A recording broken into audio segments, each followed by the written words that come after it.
عليكم ورحمة الله تعالى وبركاته. الحمد لله الحمد لله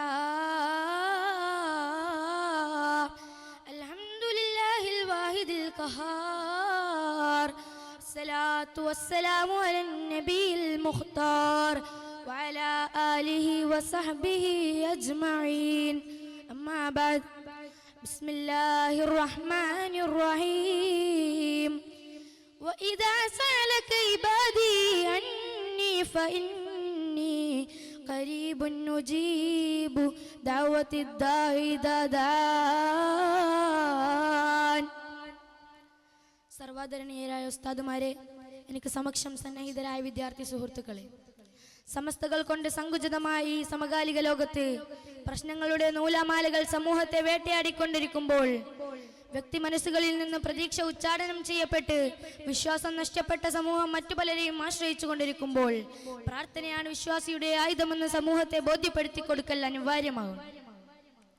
മുഅ്മിനീങ്ങളെ, അള്ളാഹുവിൽ നിന്നുള്ള കരുതലും കാവലും തൃപ്തിയും പൊരുത്തവുമൊക്കെയാണല്ലോ നാം ആഗ്രഹിക്കുന്നത്. അതിന് നാം ചെയ്യേണ്ടത് ആത്മാർത്ഥമായ പ്രാർത്ഥന മാത്രമാണ്. അതല്ലേ അല്ലാഹു സുബ്ഹാനഹു വ തആല അവന്റെ ഖുർആനിലൂടെ ഓർമ്മപ്പെടുത്തുന്നത്. ബിസ്മില്ലാഹിർ റഹ്മാനിർ റഹീം. ഖുൽ മാ യഅബു ബികും റബ്ബി ലൗലാ ദുആഉകും.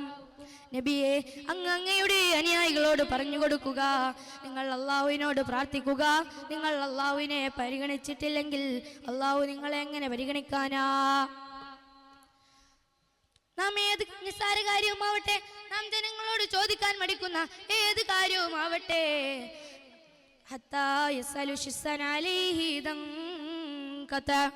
നാം ഏറ്റവും നിസ്സാരമായി കാണുന്ന ചെരുപ്പിന്റെ വാറ് പൊട്ടിയാൽ പോലും നിങ്ങൾ അള്ളാഹുവിനോട് ചോദിക്കണേ എന്ന് നബിയുനാ റസൂലുള്ളാഹി സ്വല്ലല്ലാഹു അലൈഹി വസല്ലം തങ്ങൾ പറയുകയാണ്.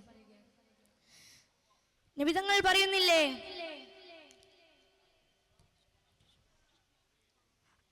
നിങ്ങൾ ഏത് പ്രതിസന്ധിയിലും അള്ളാഹുവിനോട് ദുആ ചെയ്യുക, എന്നാൽ നിങ്ങൾക്ക് അള്ളാഹു ഉത്തരം നൽകുക തന്നെ ചെയ്യും. അതല്ലേ അള്ളാഹു സുബ്ഹാനഹു വ തആല പറയുന്നത്.